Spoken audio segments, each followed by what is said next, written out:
As the eyes of the world turn to COP27 in Sharm el-Sheikh, I'm here to ask long-standing climate writer and presenter Ed Gillespie about his hopes and fears for the conference.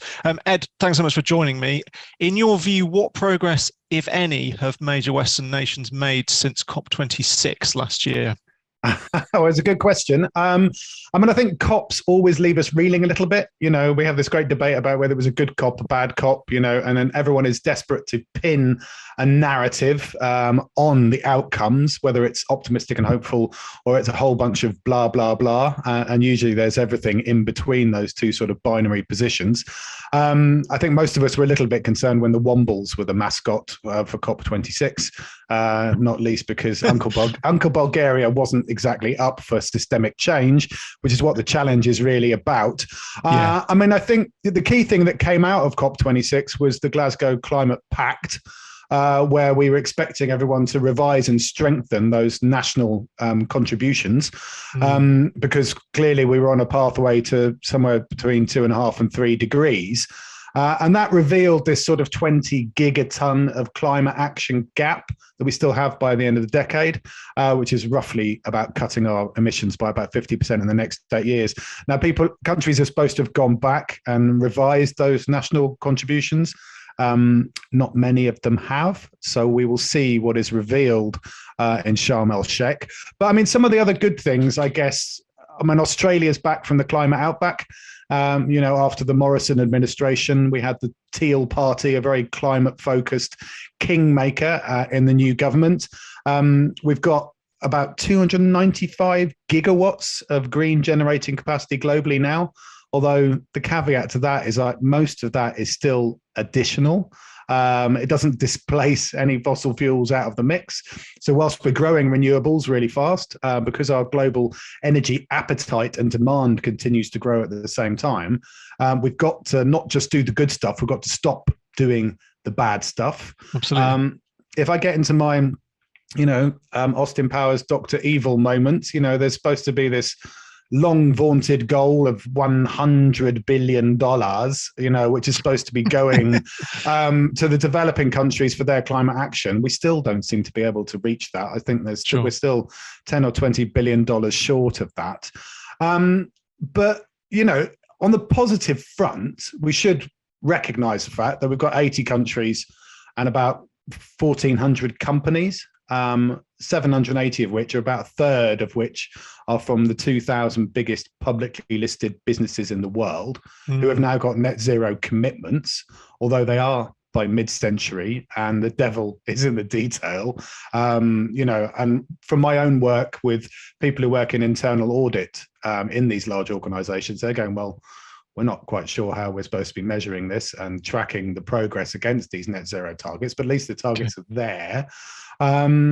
We've got GFANZ, the only fans of climate finance, the Glasgow Financial Alliance for Net Zero, which, it has to be said, from the financial perspective, is backtracking a little bit. Some funds are now saying that the criteria are too stringent, and they're identifying certain legal risks. And of course, there are political challenges, which I'm sure we'll come on to. And I guess the last couple of things, the global methane pledge was really crucial in terms of getting about half of the world's methane emissions are now signed up as via signatory countries, and that's really important because in the short term, in the window of change, methane is 86 times more potent as a greenhouse gas over the next 20-year period. So getting that under control is massive, and clearly we're all breathing, hopefully, a very, very marginal sigh of relief that Lula seems to have been successful just in the Bolsonaro election in Brazil, which might help to readdress and halt the deforestation that had been massively accelerating under that regime. So, in answer to your question, it's the usual mixed bag. We've got some bits of hope, a lot of kind of blunt and brutal pragmatism, but not enough and not fast enough. I'm going to focus on Biden for a second. What do you think is harder for Biden? Convincing westernized nations to unite on climate change, or perhaps negotiating, with the more emerging markets and arguably the more hostile states? And I ask that because we've seen this year in particular, a lot of the hostility to kind of climate investing and ESG has actually come from within the United States itself. Yeah, I mean, again, on the plus side, you've got the US Inflation Reduction Act, which, stands to potentially unlock somewhere around 350 to 400 billion dollars. It's the biggest clean energy investment in US history. So that's great. But I think you're right to identify this sort of culture war, enemy within. That is the real concern. So there's all sorts of challenges for the US administration, because many states are now using their political muscle to try and challenge any kind of integration of ESG criteria into state-run pension funds and these types of institutions. So that's a real concern. And then looking outward, as John Kerry has repeatedly said, we need China.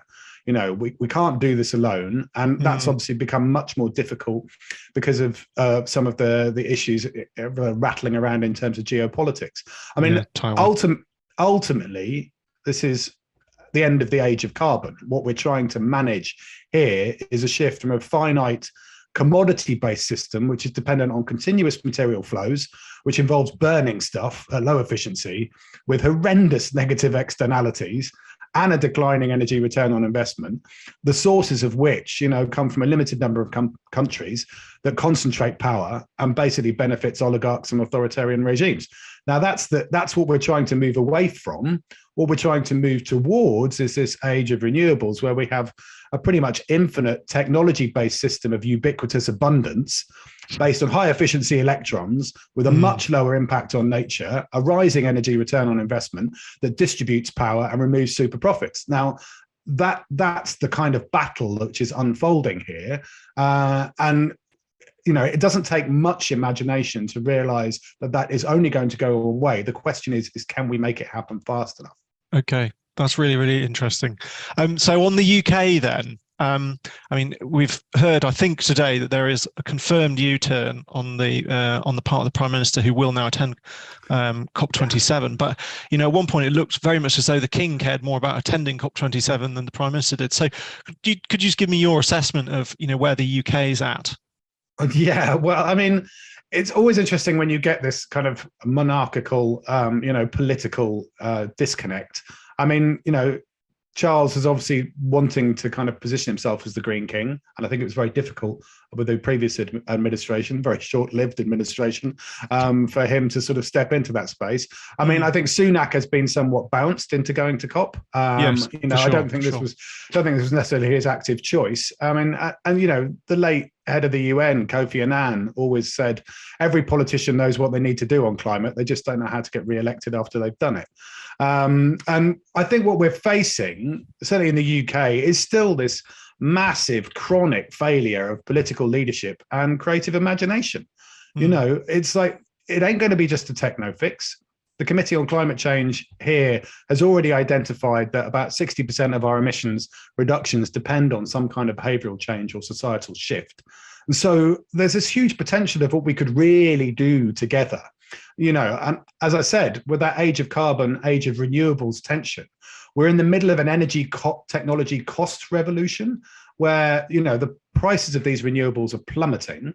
The cost of wind and solar is just dropping all the time, which makes, additional drilling and fracking in the UK look bonkers, and actually will have no influence on your energy bills at all, and actually lock us into more fossil fuel futures.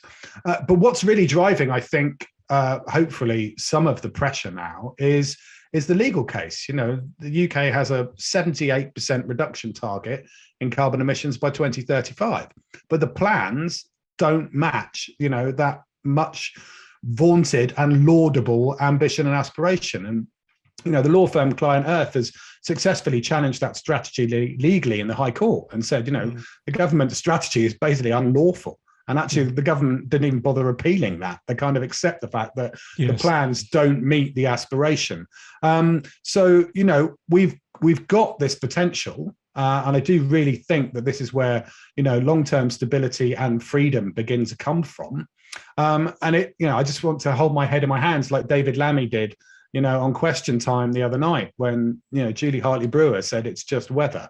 It's like the fact that we've still got people saying that worries me in terms of the culture war, because, Pakistan went from a 50-degree heat dome to a third of the country underwater, displacing and affecting tens of millions of people. We've had 40+ degree temperatures here this summer.